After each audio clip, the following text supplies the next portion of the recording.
actually I auditioned for it. And the first meeting with Ketan sir was, trust me, as inspiring as when you saw this and when you got to know this story. Because I remember just the smile on his face, I just was like, oh my god, I have to get this part. So yeah, I think I think it's so inspiring yet again to be a part of a film that is telling the story of such a incredible, inspiring human being. I think we all have this incredible strength in us, which is dormant, and I think something needs to trigger it, and we witness that come out, and I think this is it. So I think it's this level and this मुकाम पर जो आप पहुंच चुके हैं. Actually मैं तो ज़्यादा कुछ सोच के नहीं आया था कि और आया था तो टीवी में ट्राई कर रहा था, तो अनफॉर्चुनेटली टीवी में भी मुझे मुश्किल हो गया था एक्चुअली. तो फिर सी ग्रेड की फिल्में मैंने बहुत सारी मैं बताऊंगा नहीं नाम. सी ग्रेड की 2-3 फिल्में भी की मैंने, और उसमें भी वही स्टार्ट वही हो जैसे थिएटर से स्टार्ट होता है एक एक सीन, तो 5-6 साल 8 साल हो गए एक एक सीन करते हुए. फिर 8 साल के बाद रियलाइज़ हो यार मैं एक एक ही सीन कर रहा हूँ, तो अब 2 तो मिले एटलीस्ट, तो 2 सीन फिर मिलना शुरू हुए. तो इस तरह थिएटर में भी वैसे ही होता और इसमें भी. तो ज़्यादा ड्रीम लेके मैं अगर आता तो शायद डिसअपॉइंटमेंट होता और बहुत जल्दी वापस जाने के चांसेस भी हो जाते हैं.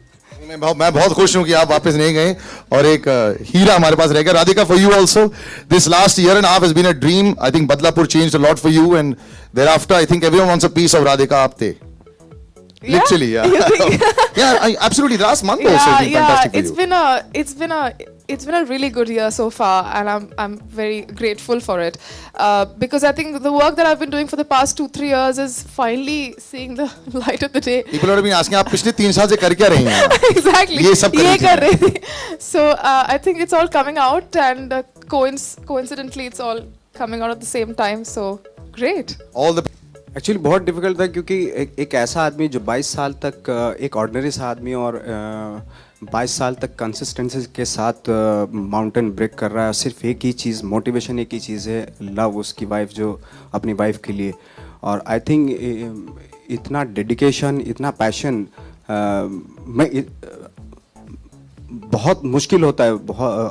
एक ऐसी चीज़ जो इम्पॉसिबल है उसको पॉसिबल करना मतलब बहुत डिफ़िकल्ट है ऐसे माइंडसेट में जाना किसी के. और फिज़िकली भी बहुत डिफ़िकल्ट था और मेंटली तो बहुत डिफ़िकल्ट था. जब ये माउंटेन जहाँ पे वो है उन्हीं के गांव में, जब हम लोग मेकअप करके उसके बीच में मैं खड़ा होता था, उस माउंटेन के बीच में, तो कुछ करने की ज़रूरत नहीं होती थी. सिर्फ उस माउंटेन्स को देख लो और खुद ही मतलब बहुत सारी चीज़ें, बट उस माइंडसेट में जाना पड़ता था. वो बहुत डिफ़िकल्ट था, मेंटली फिज़िकली बहुत डिफ़िकल्ट रोल था एक्चुअली. मतलब शुरुआत से ही मेरा एक लिगामेंट टूटा हुआ था यहाँ पे पैर का. तो पूरी अगर काफ़ी शूटिंग मैंने उसमें की. और दूसरा ये था कि एक वाक़या हुआ था जब लास्ट में जो गांव के लोग हैं वो बाबा के नाम से वहाँ पे मैं पॉपुलर हो गया था. तो बाबा बोलते थे. शाम को पैकअप होता था, सब लोग आ जाते थे पहाड़ पे ही, तो बाबा के नाम से बोलते थे. तो अच्छा लगता था. चलो गेटअप में जब मैं रहता था और जब गेटअप उतार देता था तो किसी को समझ में नहीं आता था यही था वो था. तो तब कुछ हार्ड भी हो जाते थे. क्या है, कौन है ये, कौन है, चल यहाँ से. मैंने तो जब मैं शुरू में हुआ, मैं दिल्ली में था, तब एक परफ्यूम की वो लेके आया था. वो मेरा I think max to max था, एक्सट्रीम था परफ्यूम. एक ओसाका करके एक परफ्यूम आता था. तो बाद में वो लड़की ने परफ्यूम लेने से मना कर दिया. तो बहुत सस्ता मस्त परफ्यूम है. तो इतना किया है मैंने अभी तक.